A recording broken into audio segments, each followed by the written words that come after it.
Hare Krishna, Radhe Radhe, Dandava Pranam. Welcome to Shri Shri Radha Vinod Bihari Mandir in Shri Gopinath Bhavan, Shri Vrindavan Dham. Srila Gurudev ki jai, Srila Prabhupada ki jai, Shri Rupananda Guru Varg ki jai, Patit Pavan Shri Nityananda Prabhu ki jai, Prem Purushottam Shachinandan Gaur Hari ki jai, Radha Vinod Bihari Ju ki jai, Radha Raman Ju ki jai, Giriraj Maharaj ki jai, Harinam Sankirtan ki jai, Hare Krishna Mahamantra ki jai, Gaur Bhakta Vrinda ki jai, Shri Gaur Premanande Hari Hari Bol.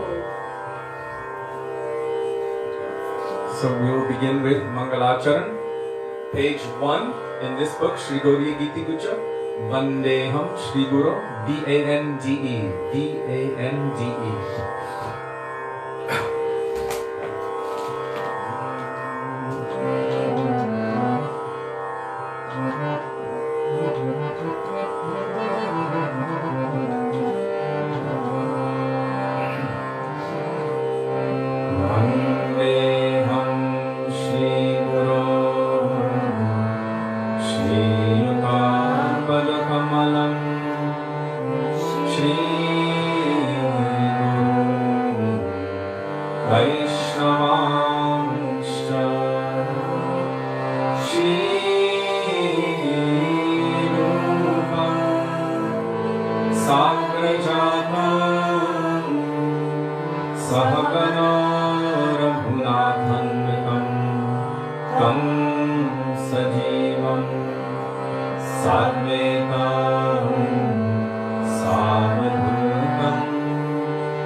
Srimate Bhakti Siddhanta Saraswati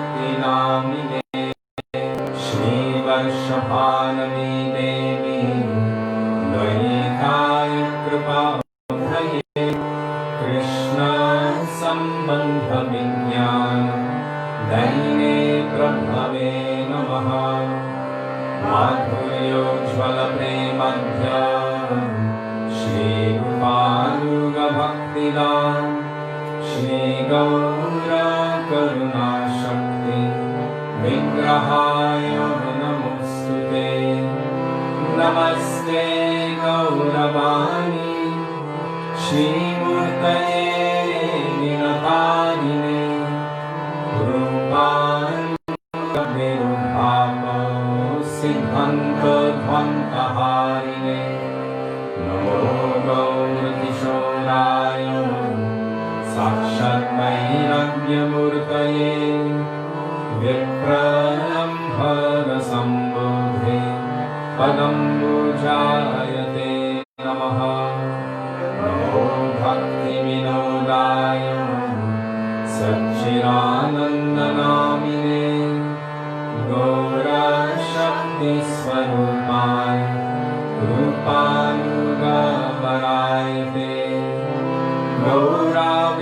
गौराविर्भावभूमे स्वं निर्देष्टा सजनप्रिय वैष्णव सर्वभौमश्री जगन्नाथाय ते नमः वाञ्छाकल्पतरुभ्यश्च कृपासिन्धुभ्य एव च पतितानां पावनेभ्यो वैष्णवेभ्यो नमो नमः नमो महावदन्याय कृष्णं प्रेम प्रदायते कृष्णाय कृष्णचैतन्य नाम्ने गौरत्विषे नमः हे कृष्णा करुणा सिन्धो दीनबन्धो जगत्पते गोपेश गोपिकान्त राधाकान्त नमोस्तुते तप्तकाञ्चन गौराङ्गी राधे वृन्दावनेश्वरी वृषभानुसुते देवी प्रणमामि हरिप्रिये जयतां सुरतो पङ्गो मम मन्दं मते गति मत्सर्वस्वपनं भोजं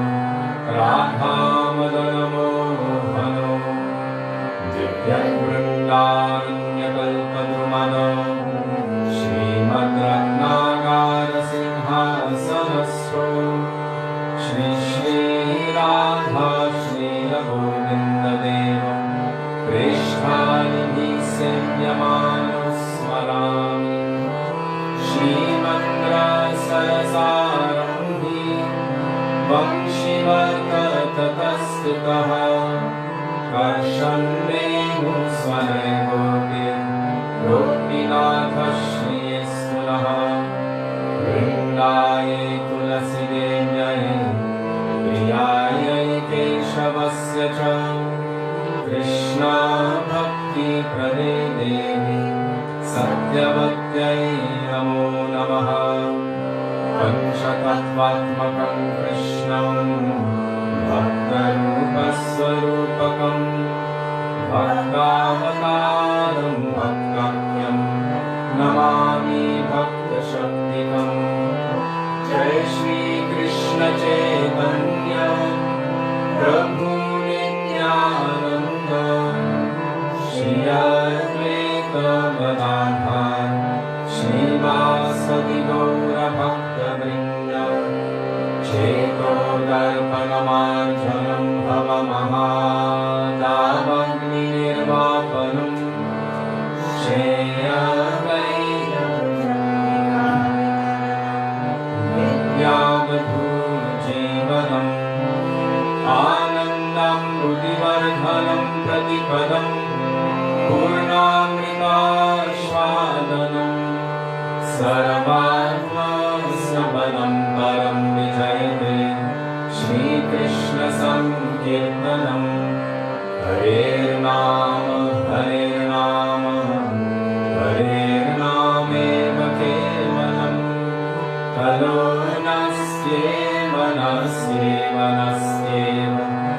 गतिरन्यथा हरे Krishna Krishna Krishna Hare Hare Hare Ram Ram Ram Hare Hare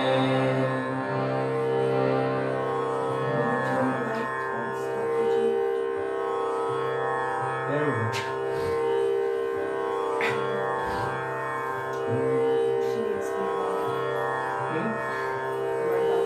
Oh.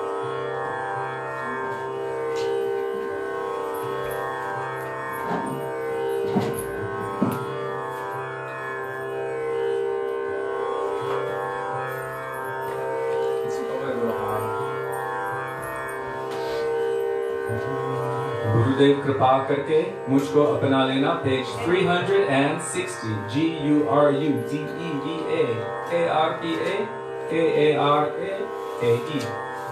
It's not koro ke. Koro would be Bengali, but this is in Hindi, so it's not in Bangla. It's karke, K-A-R. It's like K-A-R-K-E, karke.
Sanatan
Vaisnava Goshai, Sakala,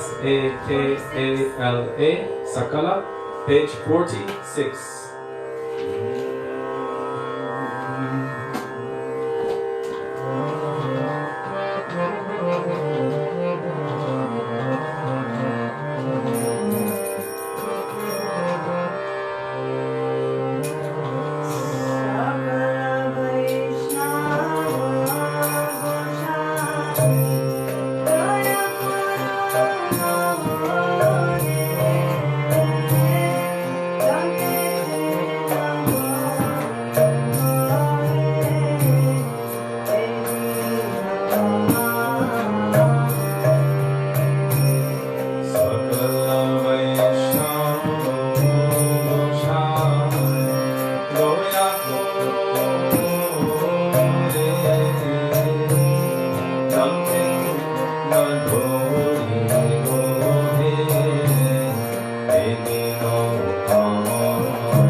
Yeah.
sure we're online together.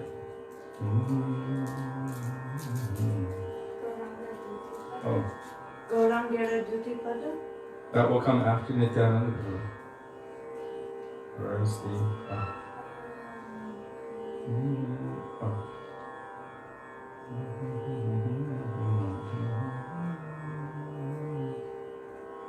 There it is. Okay, it looks like it's still going. Hare Krishna. Okay. Oh, Dandavat Pranam. Hare Krishna. Dandavat I Pranam. see a bunch of... So Nitai Gunamani? Do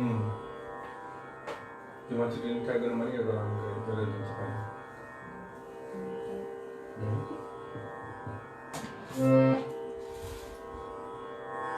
Page 61, Nitai Gunamani starts Nitaiguna,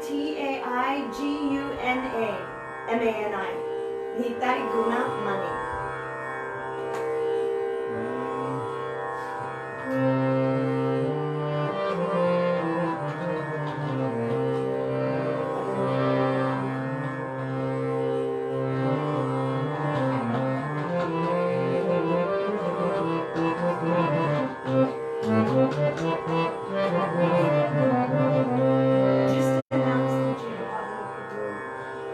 For those of you who don't have the songbook, Jiva Pavana Prabhu, as always, will be presenting, sharing the bhajans in the comment section. So just look for Jiva Pavana Prabhu's name, and you'll see the bhajans and maybe the translations, and maybe even some enhanced commentaries. He's very expert at sharing all of this nectar. So thank you, Jiva Pavana Prabhu. Thank you, Prabhu. So, Nitai Gunamani Amar, Nitai Gunamani, page 61. 61.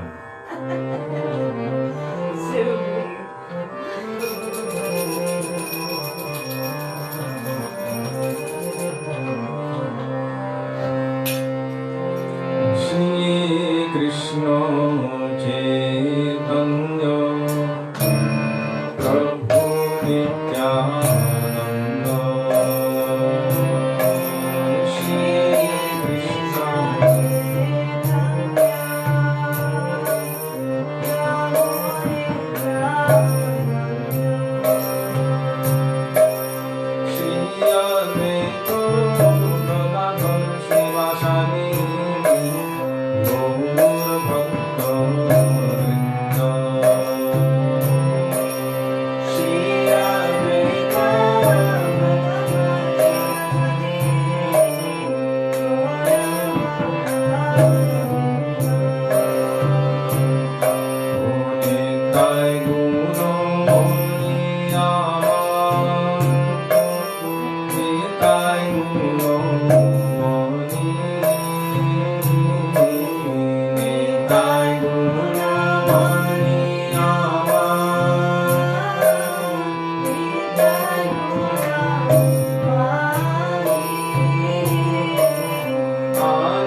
Jar Dhana Sampara,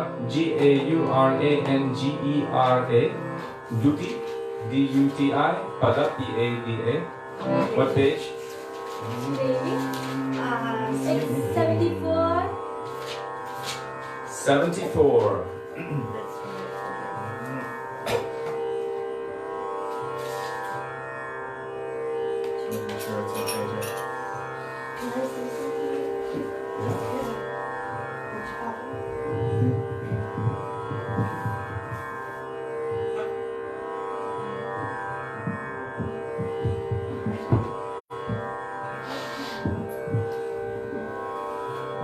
Dandava Pranam.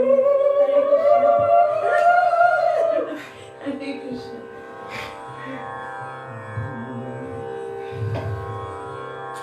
In 2010, we went to Bengal Prachar for a couple of days with our Gurudev, Srila Bhaktivedanta Narayan Goswami Maharaj. Wasn't it 2010? It was after South Africa. Yeah. Wow.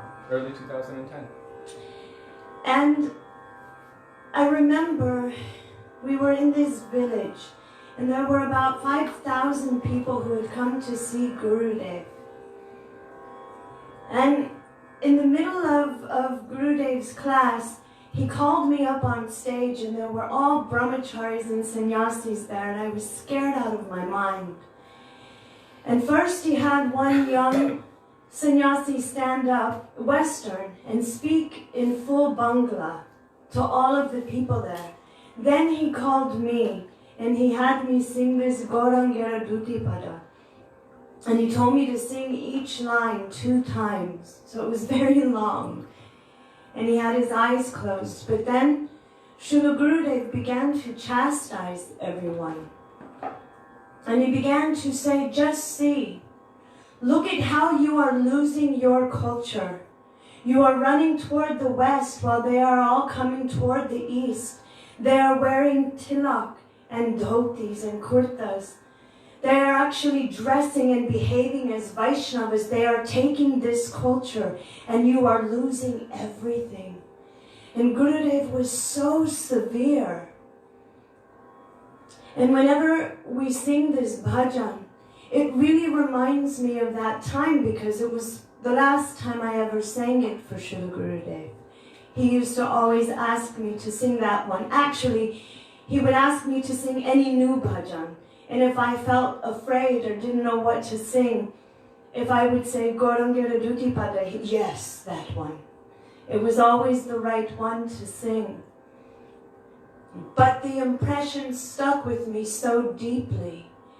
Sometimes we think that our external dress and the way that we are presenting ourselves publicly, it doesn't mean anything. But actually our Gurudev was so extraordinarily proud, and so was our Srila Bhaktivedanta Swami Prabhupada. So proud to show his disciples, to show them coming here to India wearing the dress of Chaitanya Mahaprabhu, how he wore dhoti, how he wore sannyas cloth, how all of his followers were dressed properly, how they were following culture. All were wearing tilak. And Gurudev was so fierce. This was like his pride. He was showing, look at them. They are from the West, but they are following. They are doing this, and you are giving everything up. And nowadays we see that so many devotees also are becoming very, very weak. Maybe because they're alone, maybe because they're in lockdown, maybe because this. But it's also because we are following so much Western culture, only engaging our mind and our senses in the Western lifestyle. And we're not actually trying to follow Indian lifestyle. We're trying to follow Vedic culture, that ideal that our gurus have come to give us. What is bhakti? What is Sanatan dharma? What is the real duty of the atma, of the soul? The body is temporary. Yes, it is temporary, but what impressions are we putting in it? What we wear is an impression. What we watch, what we engage our minds in continuously, these are impressing us. These are called samskars, and they are making impressions in us. This is called consciousness. We are being continuously taking in. We're taking in our environment. We're taking in whatever it is, whether it's the news media, whether it's television, whether it's reading, whether it's our own mind or other people's opinions. And we're taking all of this information in, and it is creating samskars. It is creating impressions in us, and it is becoming part of our consciousness, even subconsciously. And then we find that we become weak in bhakti. We become weak on the path of devotion. Now is a time when we actually have to be more strong, when we need to really check our pulse and see where is our nishta, where is our determination on the path of bhakti. Am I a follower of this world, in the bodies of this world? Am I going to go out and do all the things that are superimposing upon me and my mind and my body and my false ego, all the things of this world? Or am I going to use the intelligence that has been given to me by Krishna? He gives the intelligence by which we can come to Him. And that intelligence really is being given to us through Sri Guru, through these kirtans, through Hari Katha, through all the books they've given us. And whenever we sit down to sing these kirtans, especially this one, it really reminds me of the necessity of holding on tightly to what our Guru Varg have come to give us. They've not come to give us the things of this world that we think matter in this lifetime. In our next lifetime, what we're thinking about now, it won't be, and it won't matter. It'll be another set of problems, it will continue always. It's samsar, it's continuous, and they have come to pull us out. And wearing things like tilak, like Vaishnava dress, they are actually important because they're samskars, they're impressions. And they impose on us. I am part of my Gurudev's line. I am a follower of Chaitanya Mahaprabhu. I don't need to mix into the world. If we have to go to work, this, that, there are so many considerations, yes. That's understandable. But Srila Gurudev was in the middle of Bengal and everyone was dressed like they were from Canada or America or England, anywhere else. And only a handful of bhaktas were dressed like Vaishnavas. And it was such a sad thing, and Gurudev was very disappointed to see that. And I remember also around Braj Mandal Parikrama, he also used to do that. Look at you, you're losing your culture, you're losing everything. What is there in the West? There's nothing but death, concrete and death. What is life? Bhakti is life. Shuddha Bhakata Charana Renu, Tilak is life. Bhajans are life. We might be in lockdown, but we actually have life. We've been given everything. And yet we seem to want to hide it and try to follow the West when we become weak. And I remember Gurudev always coming to the places in the holy dham even, and trying to remind, don't be weak. Don't lose your culture. Don't lose this Sanatan dharma. Don't forget where you are. Don't forget your great fortune. So I just wanted to share that because whenever this song, this bhajan comes up, I remember sitting there shaking, scared out of my mind, Gurudev chastising thousands of people, and me having to sing in Bangla, some Western girls sitting up there singing, and all these brahmacharis and sannyasis, and But I remember how proud Gurudev was and how dignified he was, how pleased he was. And I also remember how Srila Prabhupada wanted to show how those Western young boys and girls were coming to India and they were taking this culture, and he was trying to re-inspire India. They had taken on British culture, this, that. They're forgetting everything. So I just wanted to share that. I know that's a little bit heavy, but we've been given something so extraordinary by our Gurudevs and our Guruvarg. And even just to be able to sit down, to sing these kirtans, to put on tilak, it's such a treasure. It's such a gift. And it actually brings pleasure to our Gurudev and our Guruvarg. What is more favorable than that, than bringing pleasure to Sri Guru? So even if we're in our homes and we're doing these kirtans, we should sit down, put tilak on, dress as though we're sitting in front of our Gurudev and our Guruvarg. Not make it a haphazard thing, oh, I'm just on the side going to do this and that.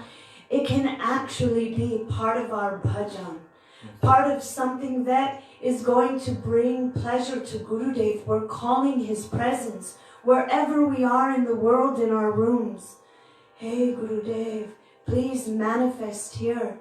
We're getting ready to call Radha and Krishna to dance in the form of the Hare Krishna Maha Mantra. First you come and please make that platform. Each one of us are doing that in our homes when we're engaging in this kirtan together. So putting on tilak, putting on Vaishnava dress, sitting down. Sometimes devotees of Gopalji, sometimes they send pictures of themselves with their songbooks and with the going Beyond Vaikuntha, and they have their kartals next to them. Jayanti, she has her kartals next to her computer, and everybody's trying to be part of it. Not just as a background thing, but actually taking part. Even though we're all so distant, we're coming together to do something, collectively calling out for mercy. And if we do that, we should at least be presentable with tilak. We should try to make our gurus proud. So, thank you for letting me just share that, because it is my meditation, sitting in front of 5,000 Bengali Vaishnavas and Gurudev, just giving them the sauce. Where is your tilak? Where is your dhotis? What are you doing? Why are you taking on this culture that has no life? Look at all of them. They've come here for Chaitanya Mahaprabhu's.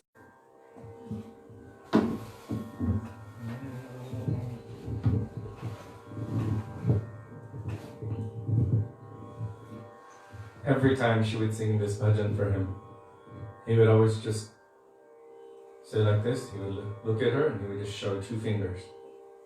And that meant sing each line twice. Normally he would want us to get through the bhajan, you know, with a reasonable... It's off. So, well, there we are. Radhe Radhe, are we back? It didn't finish, it just continued. Sorry about that. Hare Krishna. No dhoti. I know. Today's the... Okay. So, hopefully you can all see. Yes, sorry about that. Our connection, India. Is it going still? You know, oh no, Sudevi's talking. It's okay, it reconnected.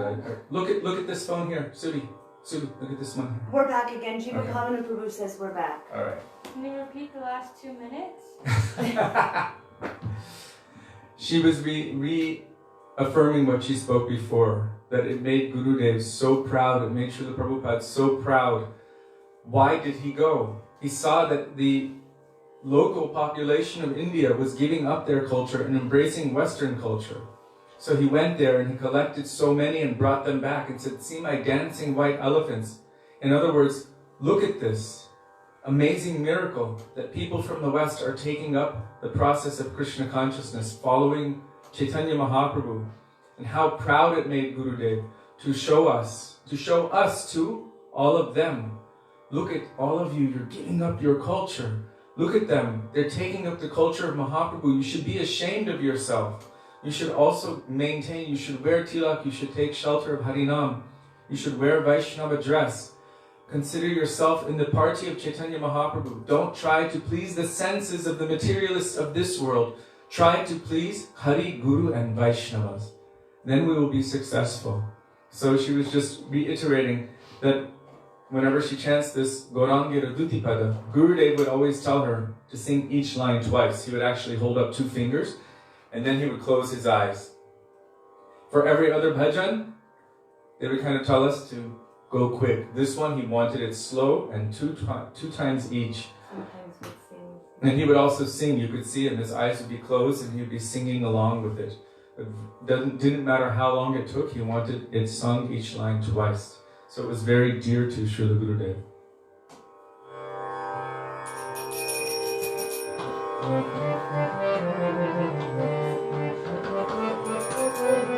Are you singing each line twice? I don't think we have time. I'm not going to sing each line twice.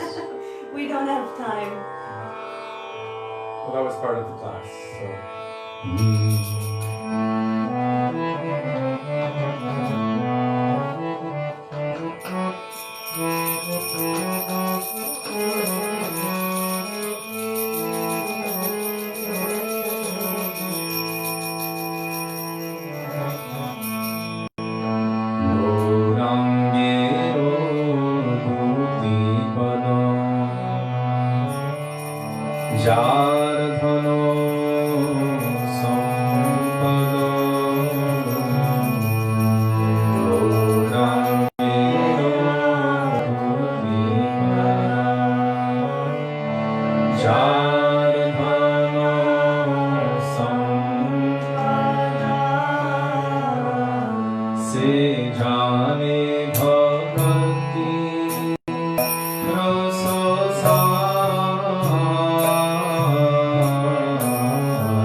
Radha Krishna Pranamod Jugal Kishori.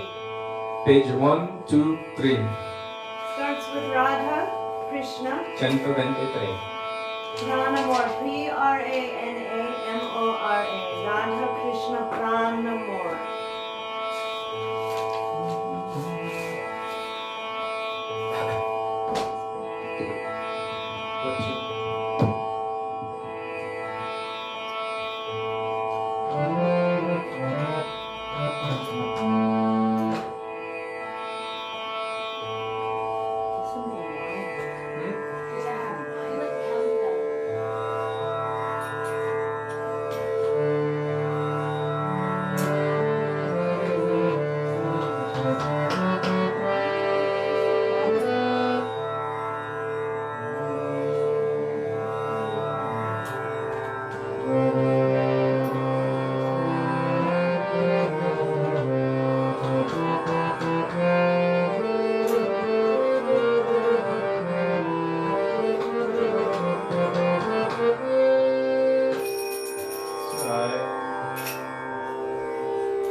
Radha Krishna Pranamor Jugal Kishori. Radha Krishna Pranamor Jugal Kishori. Radha Krishna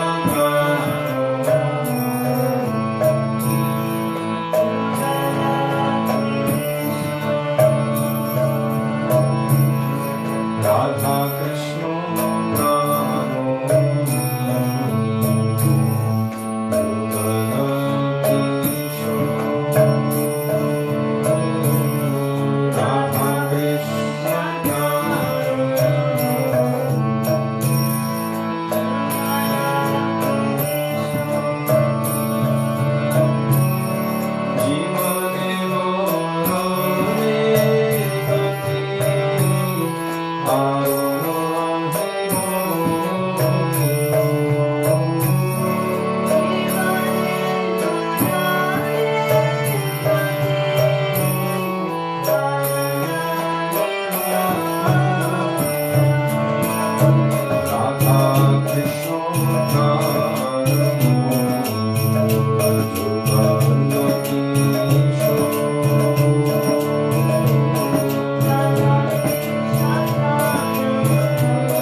Hare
So, Dandava Pranam, all Vaishnavas. Before I do Mangala Charan, I don't know if you've seen it, but it's all over the internet.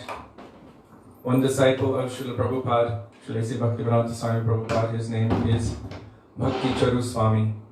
He is a prominent personality within the International Society of Krishna Consciousness, preaching the mission of Chaitanya Mahaprabhu and Srila Prabhupada. He has been found to be in very, very critical condition with COVID-19, and his fevers and his condition were kind of going up and down, but it was becoming worse. So finally, with the permission of the devotees, the GDC and the doctors, he has gone on the ventilator, but we don't know what the outcome will be. So we're requesting, because Srila Gurudev's, one of his main functions, traveling around the world, and this is his stated mission, was on the order of Srila Prabhupada to help Srila Prabhupada's disciples, which means that was also coming to all of us, that we should also have this mood of concern, compassion, prayer for Srila Prabhupada's disciples, especially if there's any difficult situation. So I just like to request all of you to pray on his behalf, for him, that in whatever situation takes place, may Krishna, may Mahaprabhu, may Srila Prabhupada, may his Guru Varga always keep him close, give him their mercy, and carry him in whatever way they see fit. Just offer your prayers for him. Thank you. Now that I've said that, I just want to repeat. Srila Gurudev never wanted to start anything separate. He didn't want to make anything separate. He wanted to, what he would say, waterize or nourish the spiritual lives of everyone. Srila Gurudev opened his arms, and anyone who wanted to come to him, he would nourish them from so many different sanghas, from so many different gurus, from Srila Bhaktivedanta Swami Prabhupada, from Srila Bhaktivedanta Goswami Maharaj, from Srila Bhaktivedanta, from Bhakti Shri Rup Siddhanta, from Srila Bhaktivedanta Madhav Maharaj, Baman Maharaj, and Madhav Maharaj, from so many different groups and different sanghas. Srila Gaur Govinda Goswami Maharaj, our Gurudev opened his arms and gave nourishment to anyone who would want to come to him. But he didn't demand exclusivity, he just wanted to encourage that they would go deeper into their relationship with their Gurudev. So this is beautiful example he was giving for all of us, that if we are going to preach and if we are going to share, if anyone's Gurudev is in essence really good, then it is our solemn duty to encourage someone in their relationship with their Gurudev. And to do otherwise is actually considered against. Srila also gave this example in his own life. Even though he may have been so much senior to so many, he always encouraged people to maintain their level of respect in their own Gurudev. And this is the function of Shiksha, to increase one's faith, to increase one's Shraddha and encouragement to have faith in their Diksha Guru. So Gurudev again and again and again and again made it clear that we're not a separate thing. He would say, same wine, new bottle. He didn't want to make a separate thing. He just wanted to bring inspiration in his stated mission. 2 stated missions actually. It wasn't to go around and make disciples all over the world. If someone came to him and surrendered at his feet, then he accepted them. But his stated mission was twofold. On the order of Srila Bhaktivedanta Swami Prabhupada, on his beseeching, Gurudev said with tears in his eyes, first he told Gurudev to sit on his own bed, but Gurudev declined that because he saw this is my Shiksha Guru, none different from my Diksha Guru. So he took a chair in a humble row next to him. But Prabhupada took his hands in his hands and begged him with tears in his eyes, please, you have to promise me you will help my disciples, promise me. And finally Gurudev accepted and he vowed that until my last breath I will do my best to help them. And he did just that. And his other stated mission for traveling around the world was to go to all of those places where Srila Swami Maharaj, Srila Prabhupada, placed his lotus feet and to bow his head in the dust of those places because they are tirtha. Wherever the pure devotee goes, that place is tirtha. So Gurudev said, I'm going to these places, all of these places where he placed his lotus feet, to put my head in the dust there. Even in very dirty places like Venice Beach. He said, did he walk here? Yes. Just here? Yes, Srila Gurudev. All should offer Dandavat Pranam immediately. All of the devotees did Dandavat Pranam in that very place on Venice Beach in Los Angeles. And then Gurudev started a kirtan and the devotees were just chanting and dancing and doing parikrama around him. And he said, this place is tirtha. This place is tirtha. It means that it is a holy place because Srila Prabhupada had put his feet there. So these were his 2 stated missions. And that therefore it is also the mission of his disciples and his followers to have an open heart, to be able to connect with and encourage everyone we meet on the path of devotion, on the path of bhakti. Gurave Gaura Chandraya Radhikaya Tadale Krishnaya Krishna Bhaktāya Tad Bhaktāya Namo Namah Ajnanatimidandhasya Jnananjana Shalakaya Chakshurun Militam Yena Tasmai Shri Gurave Namah Nama Om Vishnupadaya Radhikaya Priyatmane Shri Srimad Bhaktivedanta Narayan Namine Nama Om Vishnupadaya Krishna Presthaya Bhutale Shrimate Bhaktivedanta Swami Nitti Namine Pancha Kalpatarubhyascha Kripa Sindhubhya Evacha Patitanam Pavanebhyo Vaishnavebhyo Namo Namah Shri Krishna Chaitanya Prabhu Nityananda Shri Advaita Gadadhar Shivasari Gaura Bhakta Vrinda Hare Krishna Krishna Krishna Hare Hare Hare Rama Rama Rama Hare Hare Mukham Karoti Vachalam Bangam Nangayate Girim Yat Kripatamaham Bande Shri Gurum Dinatarinam. First of all, I'm offering my Dandavat Pranam thousands of times in the dust of the lotus feet of our beloved Gurudev. Nitya Lila Pravishta Om Vishnupada astottara Shri Srimad Srila Bhaktivedanta Narayan Goswami Maharaja. And the same thousands of Vandavapnam into the dust of the lotus feet of Nitya Lila Pravishta Om Visnupada astottara Shri Srimad Srila Bhaktivedanta Swami Srila Prabhupada, and to our Rupanga Gauri Rupa. And my Vandavapnam to all Vaishnavas past, present, and future, including all of those who are present with us today. My Vandavapnam.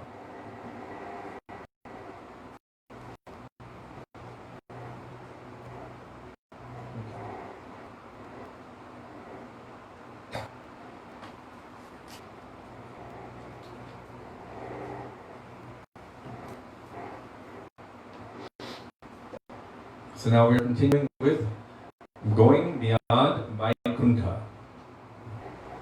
This book, once again, is a Gurudev's commentary, full of bhav, full of ras, revealing so many transcendental deep secrets of our Gurudeva. Devaki is saying that it sounds stuttery. Stuttery. Do you see her comment there? I see it. And I see also the quality of the picture, which appears stuttery. Maybe you could go back on Radharaman or... Okay. Sorry. We're going to go back on Radharaman. Hopefully. 1 minute. Okay, everyone? Here, let me bring it to you. No, it's okay. Hare Krishna, Krishna Krishna, Hare Hare, Hare Rama, Rama Rama, Hare Hare, Hare Krishna, Krishna Krishna, Hare Hare, Hare Rama, Rama. Yeah, we're gonna fix this problem right now. Rama Rama, Hare Hare, Hare Krishna, Krishna Krishna, Hare Hare, Hare Rama, Rama Rama, Hare Hare, Hare Krishna, Krishna Krishna, Hare Hare, Hare Rama, Rama Rama, Hare Hare, Hare Krishna, Krishna Krishna, Hare Hare, Hare Rama, Rama Rama, Hare Hare, Hare Krishna, Krishna Krishna, Hare Hare, Hare Rama, Rama. Yeah, it should be coming on in a minute. Rama Rama, Hare Hare, Hare Krishna, Krishna Krishna, Hare Krishna. Better? Krishna Krishna, Hare Hare, Hare Rama, Nandini, Radhe Radhe, Rama Rama, Hare Hare, Hare Krishna. Hari Bol? Okay. So it seems to all be back on except for my microphone. Radhe Radhe. Better? Hare Krishna. Testing, 1, 2, 5. Is everyone there? Can you see it? Okay. I hooked up a stabilizer in between the system, so hopefully if the electricity cuts, that will allow it to catch and it won't shut off when the battery shuts off. Thank you. Okay. So, where was I? Going Beyond Vaikuntha. What a powerful, beautiful book, based on Sri Brihad Bhagavatamrita by Sanatan Goswami, which is the foundation of all of the works of the Goswamis. Srila Prabhupada says this, that it is the foundation or the basis of all of the works of our Goswamis. So it is very essential. And in essence, this Going Beyond Vaikuntha is the proof of the inherent swarup of the jiva. That no matter what association he took, that association did not change his nature because his nature was already present within him. Srila Gurudev said, it is not given from an outside source, never and never. So when I hear Gurudev use words like never and never, I accept Gurudev's words to mean never and never. So everything he said is already present within, It just needs to be awakened, and it is awakened in sadhu sangha. Sadhu sangha awakens bhakti. Bhakti is the nature of all souls. All souls are nitya Krishna das, eternal servants of Krishna, and they already have within themselves their intrinsic eternal serving nature. What kind of service? How will they serve Krishna? That's already present within every soul, and that just needs to be awakened as a seed is awakened by a gardener through planting it, through appropriate water, sunlight, and nourishment and care.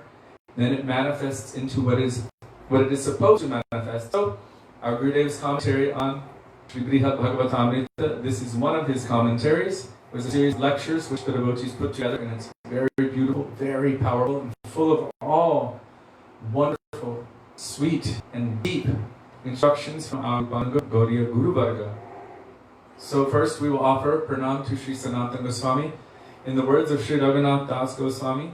Vairag Juga Bhakti Rasam Prayatnay Apayanam Mam Anubhipshamandam Kripambudir Yapada Duka Duki Sanatanas Tvam Prabhum Ashrayami. Begging in the dust, praying in the dust of the lotus feet of our Srila Gurudev, the commentator, and Sri Sanatan Goswami, the compiler, that may even a particle of their moods which are present within these pages manifest within our hearts. Okay, good.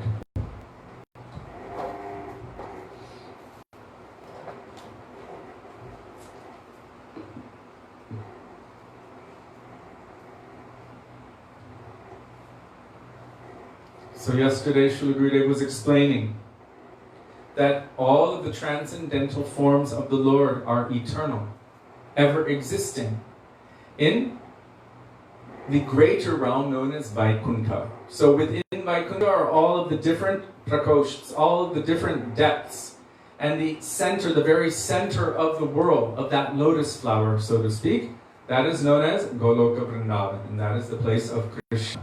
And then there are so many thousands of petals. And so these would be compared to Vaikuntha planets, Ayodhya, Varaka. This is apraka, transcendental, not to our material vision. We cannot see it with our material vision. It is beyond the material vision. It's beyond the Viraja, beyond Brahma Jyoti. It is the transcendental realm, otherwise known as the 3 quarters. And the material world is known as the 1 quarter of all creation. But it is unlimited. And all of the eternal forms of the Lord, all of the forms of the Lord are eternal. And when any devotee has a particular natural relationship with any particular form of the Lord, then as they are crying out or calling out to that manifestation or that aspect of the Lord, that aspect of the Lord will manifest to them. So if one is a natural, spontaneous, inherent devotee of Srimad Narayan in Vaikuntha, then Srimad Narayan, he's always present. It's not that there's just a divine energy and then the divine energy morphs according to the nature of the soul's calling out. This is one theory, but Gurudev and our acharyas have very strongly smashed this idea. This idea Krishna himself smashes. Avajananti ma mudha manushim tanam ashritam param bhavam ajananto mama bhuta maheshwaram. He keeps using the term I and mine because his is transcendental, unlike our I and mine, which is based on the body, which is temporary, and the temporary mind and ego. Krishna's I and mine are eternal and transcendental, Sanatan. So they are real. And when we awaken to our true nature, our soul's true nature in loving service to Krishna, then we will also realize the I and mine of who we are. I am an eternal servant of Krishna. And this is the nature of my relationship with Krishna. And that will never change. It cannot change. Therefore, it is also real. So, with Krishna's I and mine and the pure devotees or perfected souls, I and mine, this is the real ego. And what we are experiencing in this material world is false ego. So Krishna says in Gita that fools, mudha, they deride me, they make fun of me, they mock me when I descend in my human-like form. They do not know my transcendental nature and my supreme control or dominion over everything that is. They don't know. So Krishna uses the word mudha, which means fool. In Hindi, we translate that as murk, fool. They are foolish who think that my form is made of matter, that it is material. And then he says, Janma karma chame divyam evam yo veti tatvatah tatva deham punar janma naiti mameti. Arjuna. Oh Arjuna, those who understand and accept that my birth, janma, karma, my activities, chame divyam, and so forth, are all transcendental, divine. Evam yo veti tattvata, who know this in truth, who accept this in truth, they will never have to take birth in this material world after leaving this body. Tattva deham punar janma. Punar janma means again having a birth. They will not have to have another birth in this material world. So Krishna is very emphatic on this position. He is transcendental. He always is transcendental. And even he tells Arjuna to be able to see me in truth as I am, as it is. Only you can see me like this through love and devotion. Bhaktyat tvananyaya sakya aham evevi dorjuna gyatam drashtum chatvena praveshtam chaparantapa. That only by undivided love and devotion can you know me in truth. Tatvena, in tattva, in truth. Only by bhakti. Bhakti, bhaktya tvananyaya, means without anything else. Ananya means one-pointed, exclusive bhakti. This kind of bhakti, then you can know Krishna as he is in truth.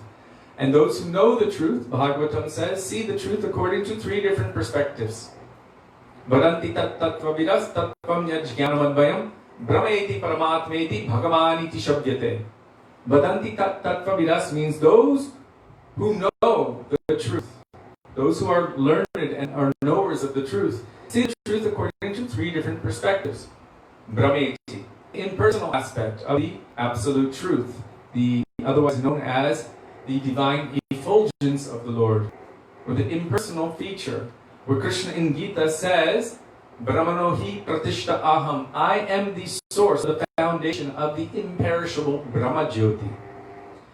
So this is the goal of the Jnanis, those who are trying to ascend by their own knowledge and power. The goal of the Jnanis is to somehow merge into this energy. But there's an idea which is promoted even in Shastra, somewhere, but it can be misunderstood, that if I merge, I will become one with and experience Brahm Ananda, the bliss of merging into Brahm. There is a problem with this idea, and our Param Gurudev Srila Bhakti Pragyan Keshava Swami Maharaj has detected the problem with this idea. What is the problem with that idea? If you become something, what are you going to experience? If your tongue was made of sugar and I gave you sugar to eat, what would you taste? Nothing. So if you merge and become one with Brahm, then what kind of ananda would you experience? Does that make sense? So he has really cleverly broken this idea down, and he said this idea of Brahma Ananda is illusion. That I am going to merge with and become one. First of all, the soul can never merge. That would mean that it mutates. And Krishna says it cannot mutate avyayam. No?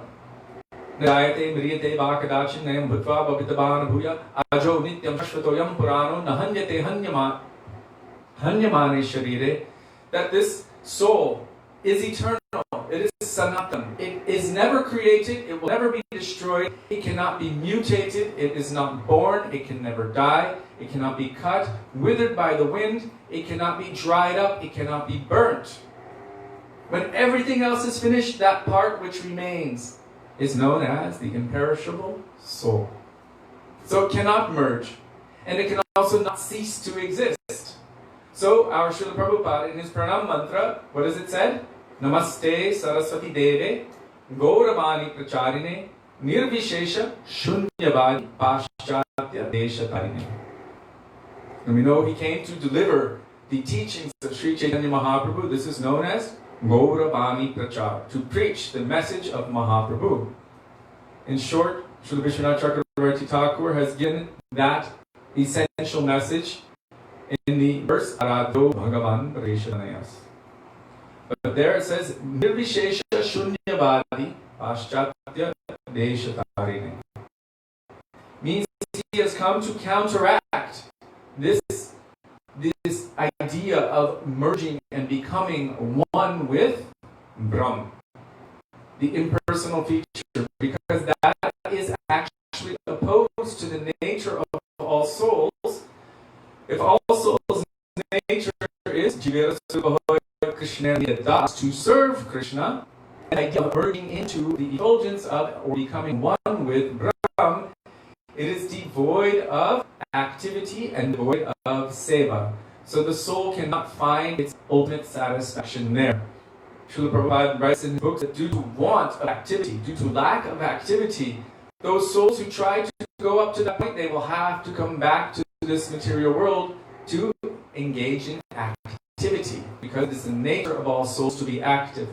But in this material world, the activity is all a perverted reflection of the transcendental realm. The soul will never be satisfied with the activity of this world. It will only find dissatisfaction because it is not really according to the nature of the soul. So how can the soul find perfection in activity and satisfaction?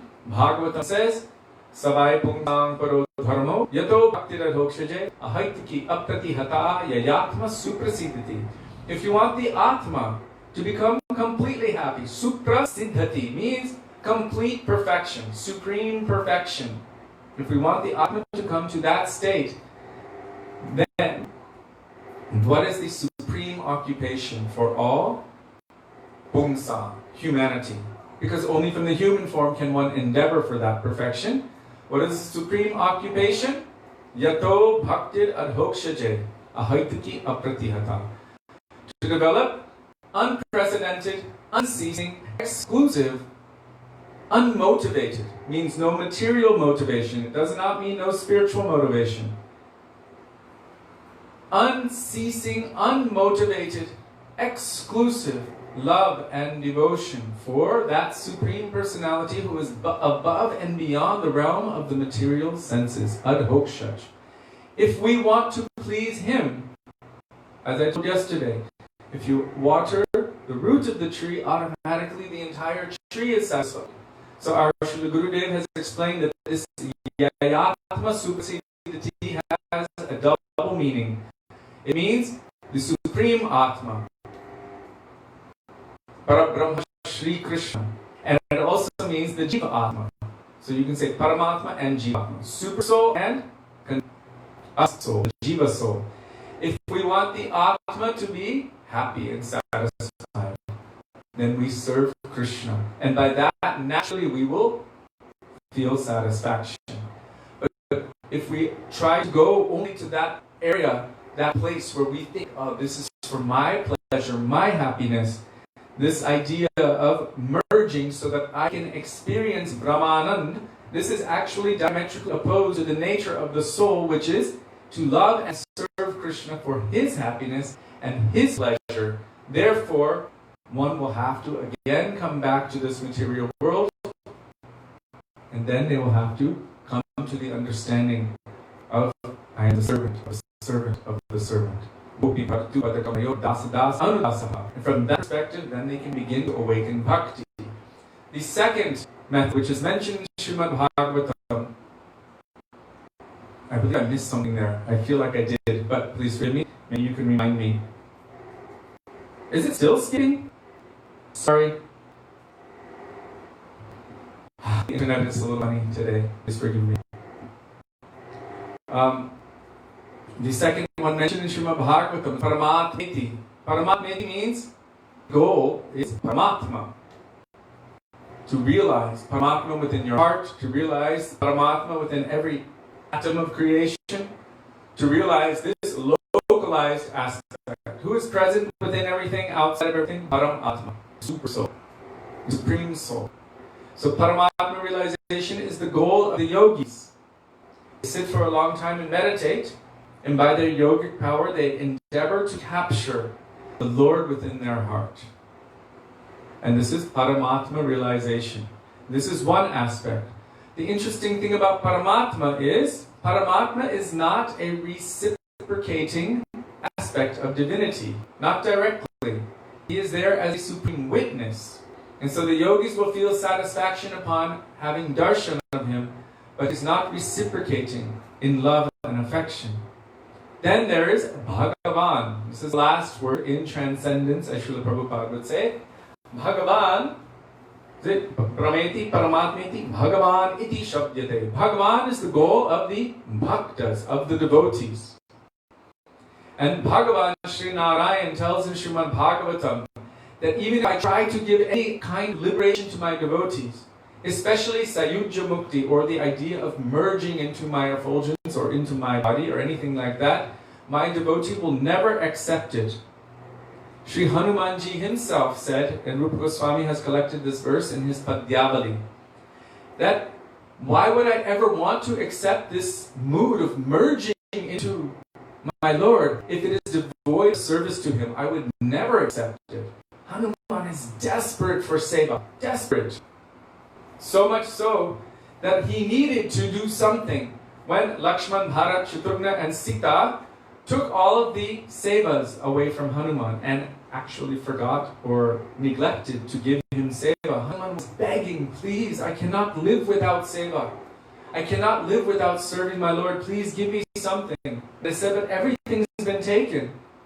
All the different shifts have been taken. There's nothing left. And Hanuman was begging, pleading, practically weeping, and please give me something, anything. They said it's all taken. He said, how about when he yawns? When Ram yawns, does anyone snap their fingers for him?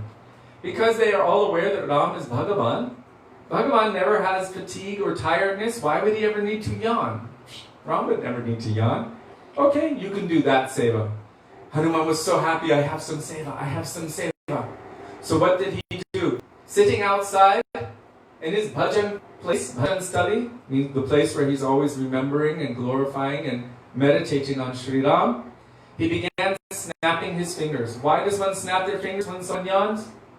Or you snap your own fingers or cover your mouth?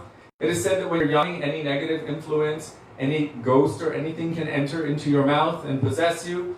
This is in Vedic, you could say there's some ideas of this. So you snap your fingers to ward off the negative influence, or you cover your mouth. So at this time, Hanuman was there, snapping his fingers. Shri Ram, Jai Ram, Jai Ram. Shri Ram, Jai Ram, Jai Jai Ram. Shri Ram, Jai Ram, Jai Jai Ram. Snapping his fingers again and again. What was going on inside the palace in the inner sanctum? Ram, by the power of Hanuman's love, he was making Ram yawn. Ram was yawning constantly.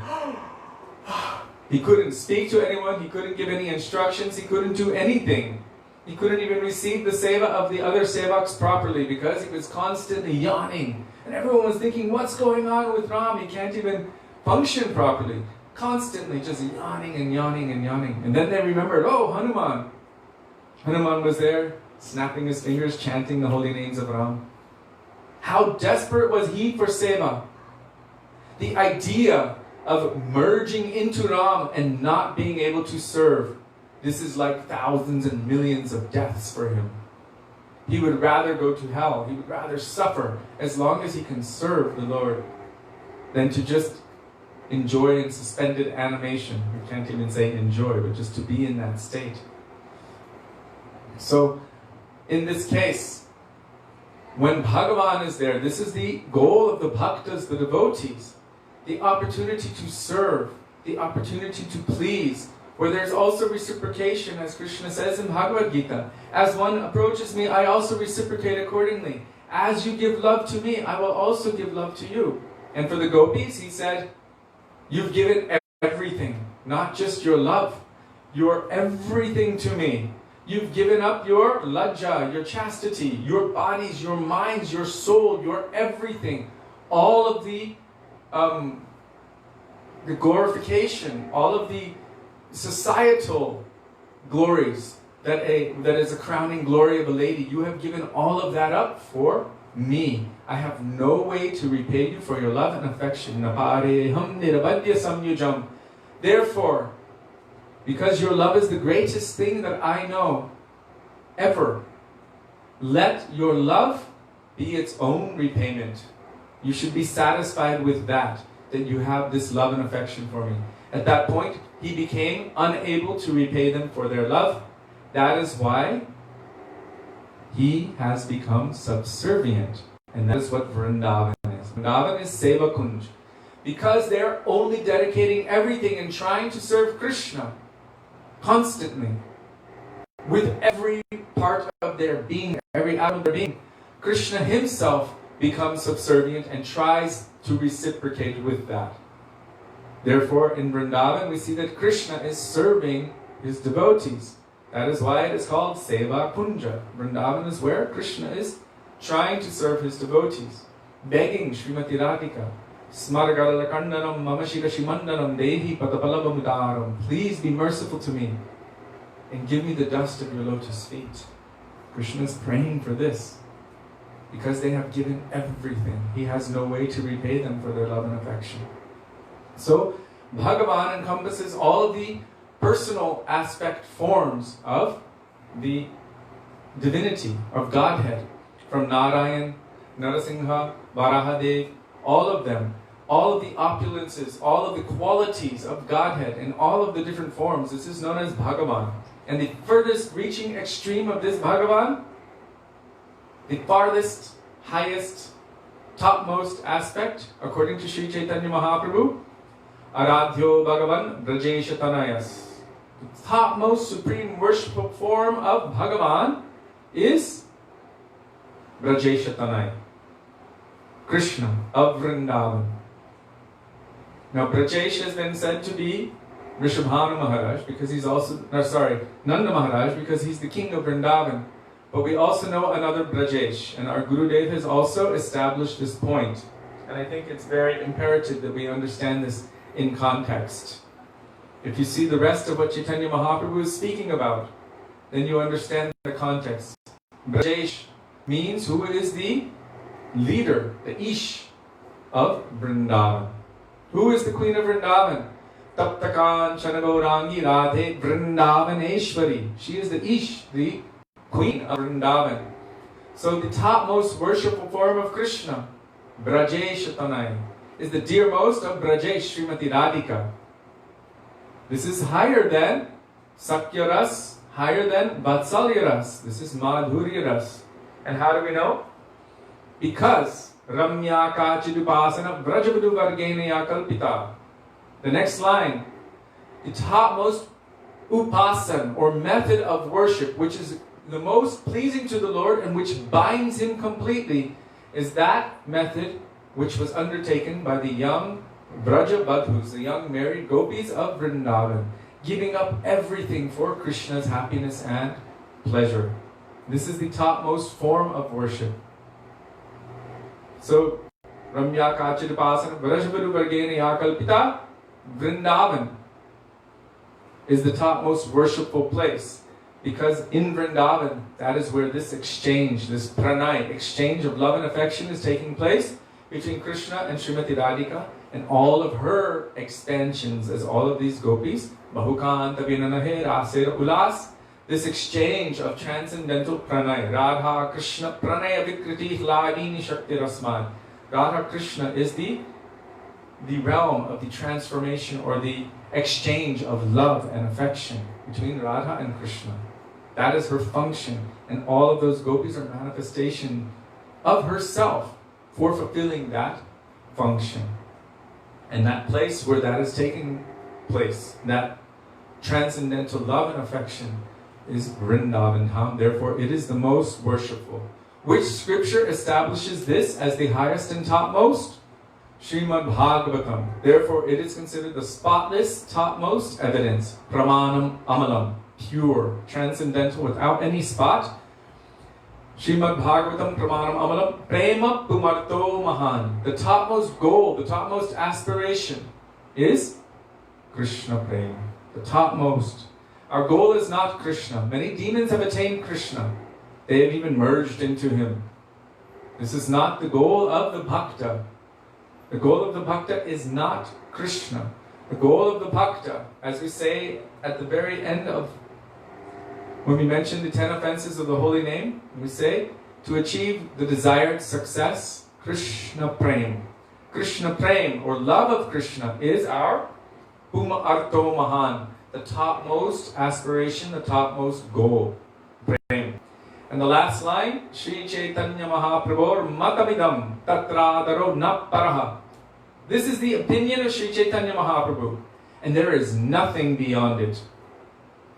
Shri Chaitanya Mahaprabhur Matamidam Tatra Adaro means anything else. Na, the para. There is nothing else beyond this. This is the opinion of Mahaprabhu. So Srila Vishwanath Chakravarti Thakur, our Rasik Shiromani Acharya, the crest jewel of Rasik Acharya, Srila Vishwanath Chakravarti Thakur, has established this, that this is the opinion of Mahaprabhu. So from here we see there are so many aspects of Bhagavan, but the most deep, the highest aspect is that aspect in Vrindavan. That aspect who is controlled by the love of Srimati Radhika. That Krishna. That Krishna who is never satisfied and always needy. No, God, it is said that he is Atmaram Aptakam. He doesn't need anything. He's completely self-satisfied, has no desire outside of himself. And yet his own manifestation, his own love potency, Ladini Shakti, has taken a form, Mahabhav Surupini, the form of the highest love and affection. And he becomes subservient to that love and affection. So much so that we read in Sri Chaitanya Charitamrita, Sri Krishna himself is saying, Radhika Premer Guru Ami Shishyanata. Radhika is my Guru of Prem, and I am simply her dancing pupil. And our Srila Prabhupada has spoken or written that in Vrindavan, Krishna is simply a plaything in the hands of the gopis. In other words, he has consented to be completely controlled by their love and affection. He becomes subservient to love and affection. Imagine that. All of the power in all of creation, and creation itself is emanating from you. But one thing you allow to completely control you, and that is pure, unadulterated, transcendental, exclusive, unceasing, unending, without any other motivation, love and affection. So this is ahaitiki apratihata, without any material motivation. That's what I was missing. So no material motivation. Now sometimes it says it is unmotivated. But Srila Bhaktivedanta Bharati Maharaja explained, we cannot say that it is unmotivated. It has no material motivation. Bhakti is not covered by jnana and karma, desire for liberation or desire for any material result. But what is the root qualification for Krishna Bhakti Ras? Krishna Bhakti Rasa Bhavitamati Kriyatam Janitutopi Labhyate Tatra Mulyam Api Mulyam Ekalam Janmakoti Shukritayana Labhyate. Millions of lifetimes of doing good deeds in this world, feeding the poor, helping this group, doing that, giving in charity, whatever, cannot give one Krishna Bhakti. What is the root qualification? Tatra lolyam api mulyam ekalam. The only root qualification for Krishna Bhakti Ras to manifest is the intense, greedy desire to have it. And Srila Prabhupada writes in the end of his translation, and wherever it can be had, one must purchase it without delay. This is the sign of genuine greed. Genuine greed is awakened in the heart by sadhu sangha. Krishna Bhakti Janma Mool. The word mool is there also, saying root. The root of the awakening of Krishna Bhakti, which means the desire and tendency to serve Krishna, is the association of those personalities who are already serving Krishna. That is sadhu sangha. So, this process, which is mentioned in Srimad Bhagavatam, we can see Bhagavan according to these three perspectives. Brahmeti, Paramatmeti, Bhagavaneti Shabdite. But we should understand that Bhagavan is the source of Paramatma and Brahm. So the essence or the intrinsic center of God, or the supreme personality of Godhead, all personality, all beauty, all strength, all knowledge, all renunciation, all fame, everything that is amazing, all wonderful qualities. 64, not only 60, the extra 4 are added. Rup Madhuri, the speciality and sweetness of Krishna's beauty. How attractive is Krishna? How much beauty does he possess? Like Gurudev said, if you collected all of the beauty in the entire universe into one point, it would not even equal one particle of dust on the feet of Krishna. How beautiful is Krishna? How beautiful is he? We can't even imagine. Gurudev and the gopis. Gurudev is also one. They have said, those eyes that have not seen this sight of Krishna, as he's entering into the forest in the morning. Actually, they said Krishna and Balaram, so that one couldn't try to say, oh, you're saying something inappropriate. So they added like this, oh, Krishna and Balaram. Those eyes that have not seen this amazing sight of Krishna and Balaram entering the forest in the morning with their cows, who have not seen that, they are completely useless. They should be set on fire. They should be destroyed. There's no purpose for them whatsoever if they have not seen this amazing vision. You've seen that painting? One gopi has her hand on her heart, and they're standing behind the trees watching as Krishna is going to the forest in the morning, and Krishna is casting his sidelong glance, his kataksha. Kadachit kalindi tata vipina sangita ralava udaviri nari padana kamal shvada madhupa ramashambhu brahma. No, I think it's the next one. Vijay sevya venam shirashishi chamkatir tukulam netrante sahachara kataksham vidadate. Netrante sahachara kataksham vidadate. That he's always casting his sidelong glances upon his loving devotees. His eyes are darting here and there, trying to see all of his beloveds, his devotees. So this is in Vrindavan. This is the nature of Vrindavan. Krishna is always manifesting these beautiful pastimes. So his beauty is so prominent, as they were saying. Those eyes that have not seen it, they should be set on fire. So I've lost my point. Please forgive me for that. I was excited, but I think it's time to read now.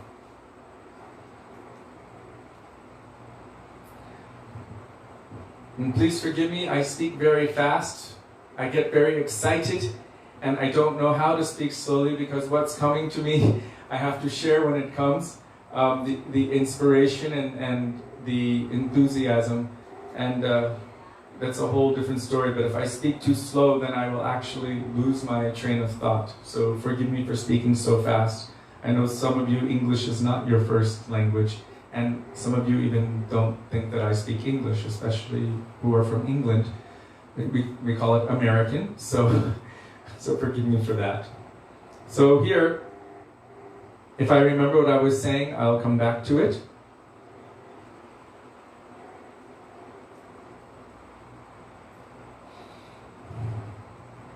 So Srila Gurudev is saying that all of these transcendental forms are ever existing in all of the Vaikuntha planets. And when anyone remembers or worships any particular form, then that form will manifest to them. For example, when Krishna comes, he comes holding the flute as Nandanandan. He never changes his form. He remains in one form, yet he changes the secondary aspects of his pastimes. So we mentioned that yesterday. There is the essential lila, and then around the essential lila, there are so many, what would we call sthai, or fixed lilas. His eternal parents, his eternal cowherd boys, his eternal cows, his eternal Vrindavan Dham, his eternal Giriraj, Jamuna, his eternal Srimati Radhika and Gopis, all of his transcendental associates. And then on this platform of the transcendental drama, which goes on from universe to universe to universe, on this platform, sometimes there's some variations. So this would be called like Sanchari. On that platform, on the fixed platform, then there are some different things that happen. We cannot say that the God's Leela is stagnant. It only happens like this every time. We read it like that every time. And that might be called Mantramayi Upasana. So we've heard and read Govardhan Lila exactly the same way every single time.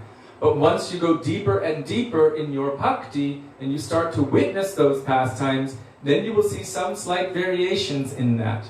Then it will not be any longer the fixed, but it will be what is known as Sva-rasiki Upasana. What will be manifesting will be like a constant waterfall of Krishna's Leelas and pastimes. The foundational basic aspect will be the sthayi, the fixed Leela, but there might be some sanchari, some different moods which are presented. Like our Gurudev said, sometimes Krishna may kill Kamsa or may kill Jarasandha or any other demon. So these are not necessarily part of the Nitya Leela. They happen in the Bhoma Leela, in the earthly pastimes of Krishna. So then there will be some variations. According to the necessity of the time, the secondary pastimes may be changed, but the eternal Leelas remain the same. So the secondary pastimes may be changed, but the eternal Leelas remain the same. So the foundational structure is the same. Secondary Leelas may change. Those who worship Narayan will go to Vaikuntha. But to which chamber in Vaikuntha? To the specific chamber where Lakshmi and Narayan reside. One who chants japa of the Nrsimha mantra will also go to Vaikuntha, but to a chamber, a special chamber, where there is only worship of Nrsimhadev. He will never see Ram or Narayan. There are differences in the pastimes of Nrsimha, Varaha, and Kurma, but in Tattva they are all non-different. So we should understand that it is not just according to the mantra that one chants. Why did we receive that mantra? Because Sri Guru can see the nature of the soul. What is our intrinsic mood in relationship with the Supreme Lord? Who is my Ishtadev? Guru can detect that, and Guru will give us the appropriate sadhana for us to attain our particular perfection in relationship with our particular Ishtadev. There is a bhajan by Narottam Das Thakur. He says, whatever one contemplates in the stage of sadhana, they will attain in the stage of siddha. Whatever one contemplates in the stage of practice in this world, we will attain in the stage of, or in perfection. So how do we know what to contemplate in the stage of sadhana? Guru kripa bina nahi koi sadhana bal. Without the mercy of Guru, we have no power to do sadhana. Why? Because we don't know what we are. We don't know what our goal is. We don't know the nature of our soul.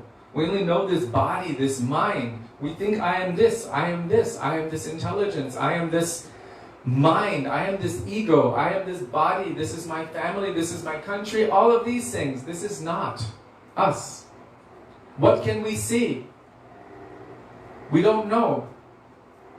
We think, I'm a martial artist, so then I want to be like Hanuman, a fighter, a warrior. Oh, I'm a mother, so I want to be like a mother of Krishna. It's nice, but it's sentimental. Because it's based on what I currently am doing in this material bodily situation. So at one point, we will be in love. And we'll think, I'm in love, so I want to love Krishna like this. And then the next moment, after you get married, sometimes before, then you have a child, and then you think, I have a child, now I'm feeling Vatsalya, and I would like to love Krishna like this. Right? Maybe you're a young boy, he's my cowherd boyfriend. There's nothing wrong with that, but it is still based on our current material, physical body. So it is not necessarily the truth. If we want to know the truth, Krishna says in Bhagavad Gita, Tad vidhi pranipadena pariprashnena sevaya upadeksyanti te jnanam jnaninas tattvadarshinaha. If you want to know the truth, then you should approach someone who is an experiencer of the truth. Prabhupada said, who is practically experiencing the truth. Srila Govinda Maharaj explained, who is practically experiencing their relationship with that truth. Who is the truth? Advaigyan Tattva Braje Brajendrananda.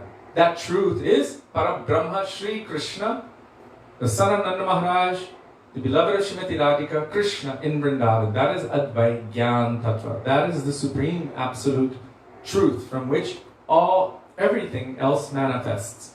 So, if you want to know the truth, then approach that person who knows the truth. They will impart divine knowledge unto you because they have seen the truth. How can you get the truth from them?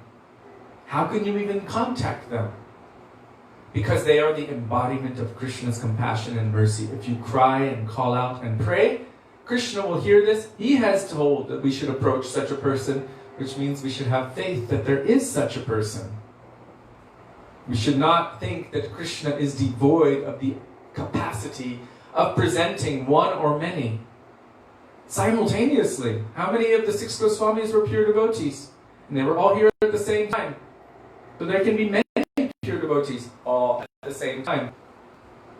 Krishna is not limited to how many transcendental pure devotees he has. At any moment he can send 1, 1,000, 1,000,000 if he wants. We should not limit him to this. And the fact that he has given the instruction that we should approach somebody means that that personality must exist. If we are sincere, then the connection will be made. And we will know Krishna has connected to me now because Guru is standing in front of me. And everything Krishna wants to tell me, he's telling through the mouth of Sri Guru. And everything that I want to tell Krishna, I will also tell through Guru. He is the transparent via medium by which we connect to Krishna. This is the process. From this process, then everything will be fruitful. If we try to avoid this process, then Krishna says, Anyata nishphala bhavet, there will be no fruit whatsoever. So we should not try to jump over. We should try to accept the process which Krishna has given. Approach that person who knows and sees the truth. Because they know Krishna, because they can see the truth, because they are related to the truth, because they have already realized their relationship with Krishna, they can also see the intrinsic nature of our relationship with Krishna, even if it's only in seed form. I used to be a farmer. I lived in Fiji. I knew what a tomato seed looked like, and I could definitely differentiate that from an avocado seed. I think most people can. And you can see the difference between a tomato seed, an avocado seed, a bitter melon seed, and a pumpkin seed. Any gardener can do that. And you know, this one needs to be given this kind of nourishment, this kind of shade. This one has to be given this kind of nourishment, this kind of shade, this kind of sun. The gardener knows how. Which ones are companions for that one, how to grow them, which ones are unfavorable. Sri Guru is like this. He can see, he understands. And then he diagnoses, this is your nature, so you should follow this process. Don't waste your time with other processes. For you, it will not be. Your beloved is Brajendanandan Shyamasundar Krishna in Vrindavan, and your Swamini is Srimati Radhika. For you, these other things will not be. So don't worry yourself with trying to go in so many different directions. Yes, we hear all of the pastimes of Krishna. We relish all of the pastimes of Krishna. But in terms of being the manifestation of our own Ishtadev, then we are seeing it properly. Who is my Ishtadev? Guru can detect who is my Ishtadev. What is my seva? Guru can detect that. What is my sadhan? The process for attaining my particular goal. Guru can prescribe that. Because Guru is a knower and seer of the truth. So that's why it is essential to take shelter of Sri Guru, of Sadhu Guru, of Shiksha Guru, Vaisnavas. Then we'll be able to understand how to move forward. So whatever we are meditating on in the path of, in sadhan, we will attain in perfection. Yes, sadhan means the practice that we undertake to attain our particular goal of bhav bhakti, which leads to prema bhakti. So if we don't know what our goal is, then we cannot be considered to be doing sadhana. Not really. It may be some kind of abhas, reflection or a shadow or something, but it's not the real thing. Kriti sadhya bhavet sadhya bhava sasara navida nitya siddhasya bhavasya prakatyam hridi sadhyata. The practice of sadhan, to do sadhan means we are doing a practice to attain a particular goal. If we do not know what that goal is, then how can we be doing sadhan?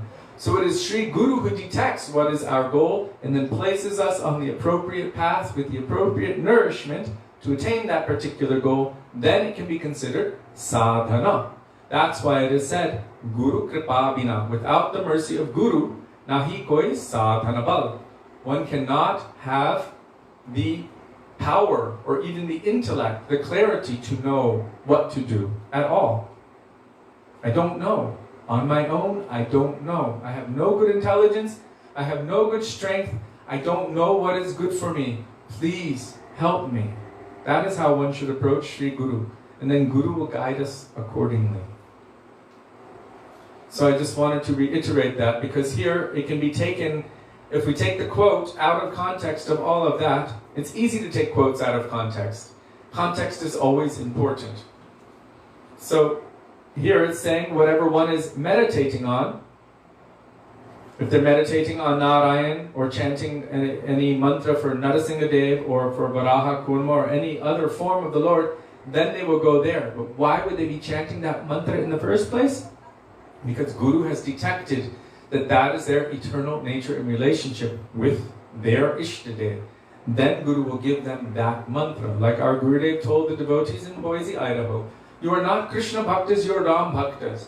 When you chant Hare Krishna mantra, you think of Ram. And he told us, you are not Ram Bhaktas, you are Krishna Bhaktas. When you chant Hare Krishna mantra, you think of Krishna. He told them, when you see any beautiful form of Krishna or any picture, you should never address him as Krishna.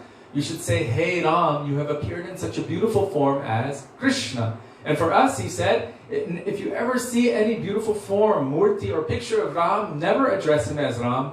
You should only say, hey Krishna, you have appeared in such a beautiful form of Ram.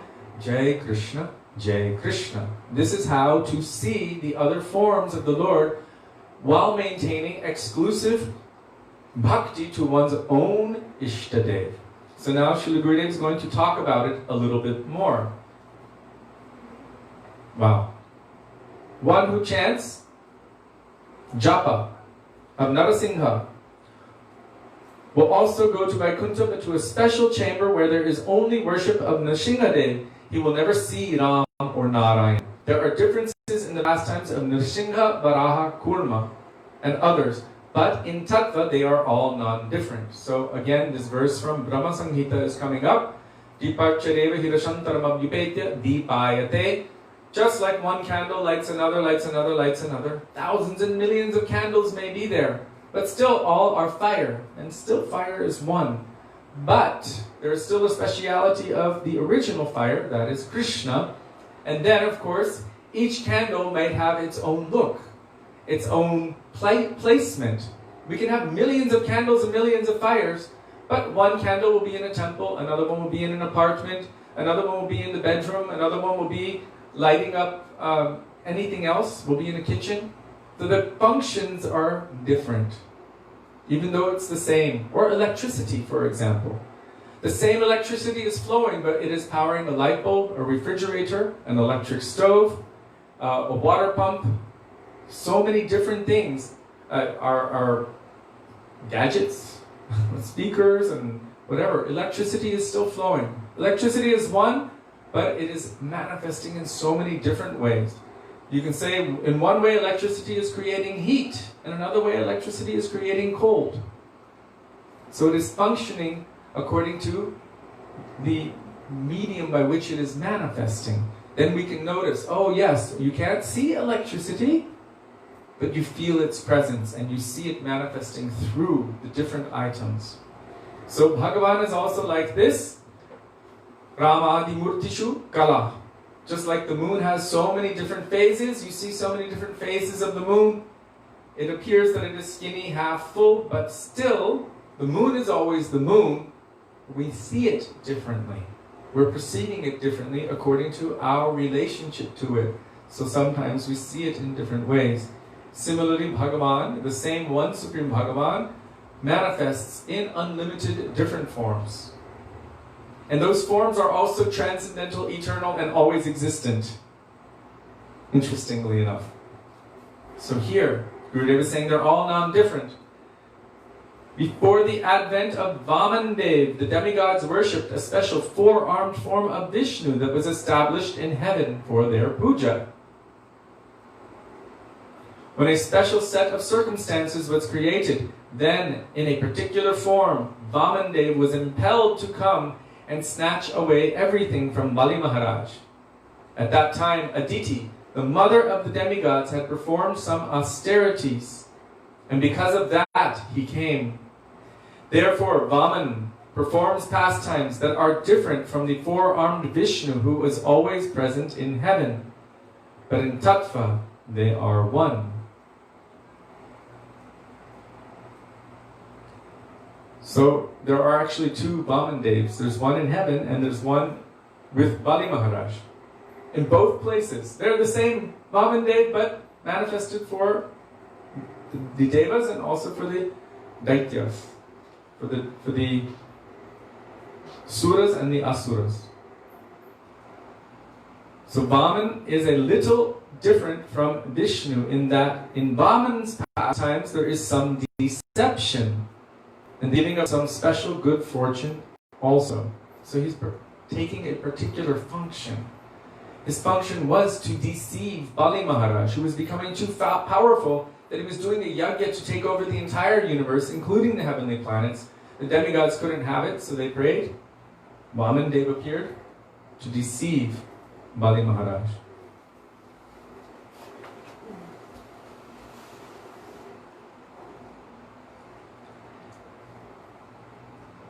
It seemed like robbery, but in it there was so much kindness and bhaktavatsalya, special affection for his devotees. He increased the glories of his devotee. So, this point is very important. Everything about the Supreme Lord, all of his pastimes, all of his activities are always good, are always beneficial. Sometimes we cannot see it. What? Bhagavan is taking this form and cheating Bali Maharaj. But actually, like in this beautiful prayer, Adharam Madhuram Vadanam Madhuram, there it even says his killing of demons is sweet. Because there's nothing that he does which is inauspicious. Or his pure devotees. There is no inauspiciousness in anything they do. So in this pastime it appears that he's deceiving Bali Maharaj. But in that, we see that he's actually increasing the glory of his devotees.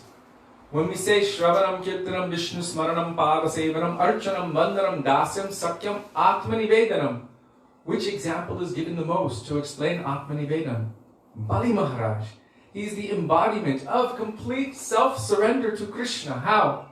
When Vamandev manifested that massive form, and with one single step, he had one foot here, another step, he claimed the entire nether regions, he claimed the entire upper planetary systems and everything in between. Then he said, you promised me a third step. Where can I step? Bali Maharaj had nothing left to offer except himself, his own head. So he bowed his head like this, and Vamandev put his foot on the head of Bali Maharaj. So this is actually showing the glory of his devotee and the glory of Prahlad Maharaj, because Prahlad had completely surrendered to Krishna and dedicated his life, his words, everything to Krishna. Matirna Krishne Paratasvatoa. He's chanting the name of Krishna.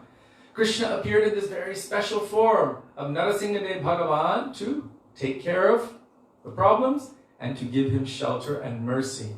And he said, anyone in the generation of a devotee, 7 generations for Kanishta, 14 for Madhyam, 21 for Uttam Vaishnavas, automatically will attain liberation.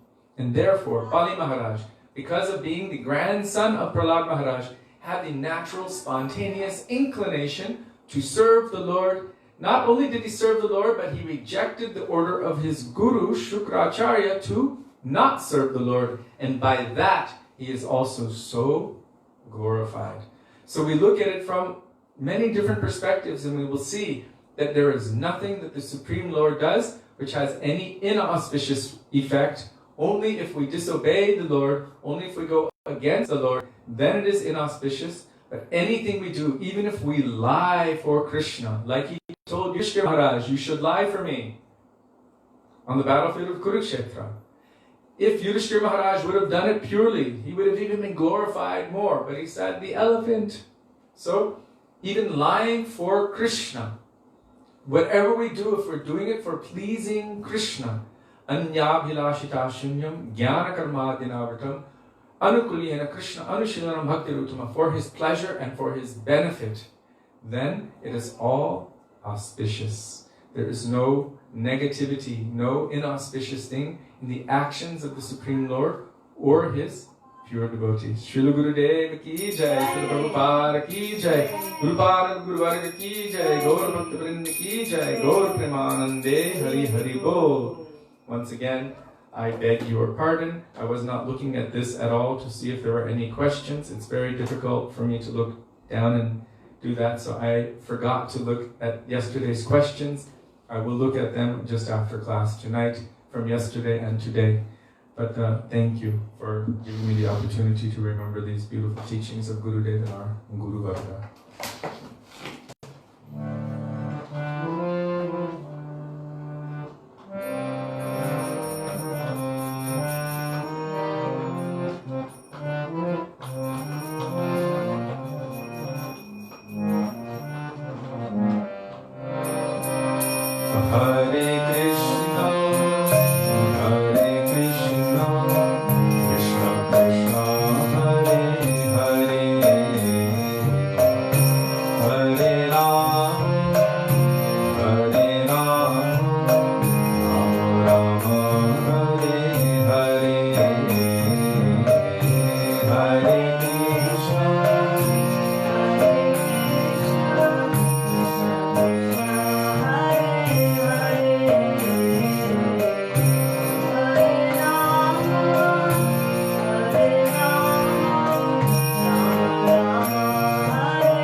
पावन गुरुवार की जय पति पावन श्री नित्यानंद प्रभु की जय प्रेम पुरुषोत्तम सच्चिदानंद गौर हरि की जय राधा विनोद बिहारी जी की जय राधा रमण जी की जय गिरिराज महाराज की जय हरे कृष्ण महामंत्र की जय गौर भक्त वृंद की जय निताय गौर प्रेमानंदे हरि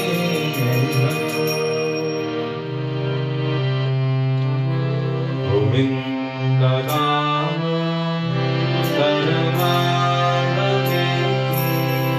गोविंद नाम सर्वांगे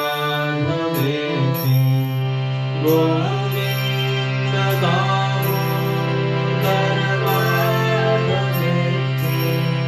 गोविंद नाम